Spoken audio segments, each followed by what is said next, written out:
miarabantsika jiaby mpagnaraka radio Fagniry. Saiki iompagna amin'ny tsara ho fantatra magnoloana ny fiainan'ny Lucien Botovasoa ndraiky magnodidiny azy ny eto amin'ny radio Fagniry amin'ny herinandro ity. Ioma ny fagnarantsika tantara mirakitry ny ampahany amin'ny tantaram-piainana anany izay arahintsika eto isan'andro. Eo koa ny fanaovana vavaka sy vianandro. Ary izy eo tiatsika agnaraka resadresaka nataon'ny rahalahy iray tampo amin'ny Lucien Botovasoa tagny farifangana ary marigny fa mbola velogno izy amin'ny fotoagna jeudi. Voalohany aloha dia misy miarahaba anareo ato amin'ny radio ny tenako ary miarahaba an'ireo mpiaino koa. Ka ny anarako aloha dia Botovelo Toma mipetraka ao Ambohimanarivo. Fianakaviany Lucien Botovasoa. Fa ny ray aman-dreny niteraka anay dia tao hoe Joseph Behandry sy Philomène Neviasoa. Ki zahay dia 5 mianadahy zahay. Vehivavy 4, lehilahy 5. Fa ny sisa zao dia vehivavy 2 dia Endriny Vena sy Endriny Rosely petraka ny manambady ny Mananjary izy. Ny lehilahy sisa dia André Mahazo sy Botovelo Toma zay miresaka eto. Ka izaho zany dia faralahy ao amin'ny lehilahy zaho. Zany hoe izay zany lehilahy 5 zaho farany. Fa ny vehivavy dia izay mipetraka ny Mananjary zay no faravavy. Ka eto zany raha resaka momba ny Lucien Botovasoa dia zaho moa mbola nadinika tamin'io fotoagnan'io. Tokotokony eo amin'ny 12 taona aho tamin'io. Ka sy dia misy matakadavitra loatra laha ny tantara. Fa kosa izaho dia mety ny Endriny Vena nianatra dia Rita Masera. Lefa bebe aho zany dia sy tagnandreo koa aho fa i Lucien Botovasoa nampianatra teto izy.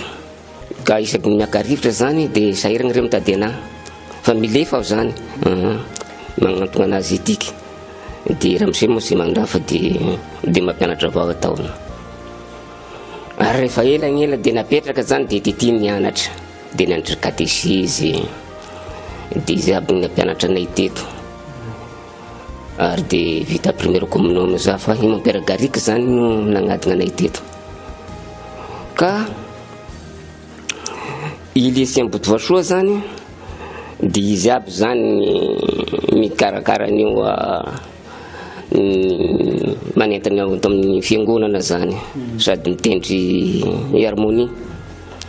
Satria taloha manko fa sy ohatran'izy ankehitriny io. Fa ankehitriny izy lasa ery amin'ny journée Assemerie. Fa taloha dia teo ampovoany zany nisy anazy. Ka ninazy moa le anankiray le mandeha voezina amina tongotra le raha.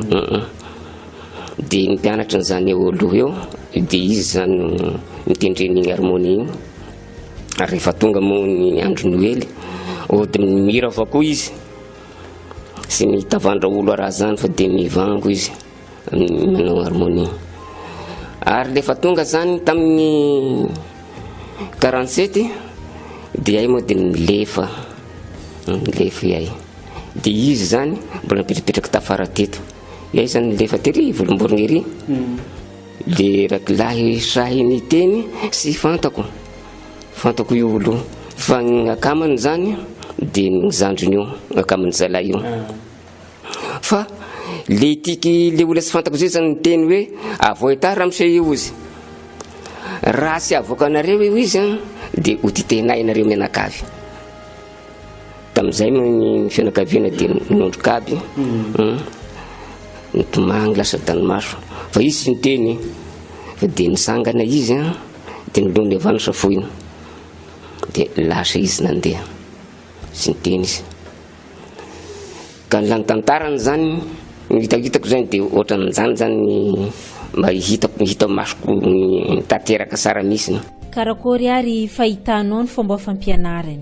Mahafinaritra sa masiaka sa karakory? Ala izy aloha ny fampianarany nahafinaritra. Ary izy sy mba masiaka zany, sy masiaka izy fa ny fampianarana tena mandroso, tena mahay misy ny mpianatra ny loha. Ya, iny koa no koragna ny fanaovana tamin'Andriamatoa Botovelo Thomas, rahalahy Retampo tamin'ny Lucien Botovasoa. Araka ny natsidiky tamin'ny voalohany tarigny, somary iompagna amin'ny tantaran'ny Lucien Botovasoa ny eto amin'ny Radio Fagniry amin'ny herinandro aty. Fotoagna zay agnanaovagna vavaka asivian'andro ho fangatagna amin-Dragnahary ny fananganagna azy io olo-tsambatra. Iny koa no nazona tolotra amitsika magnome fotoagnanao amin'ny magnaraka koa.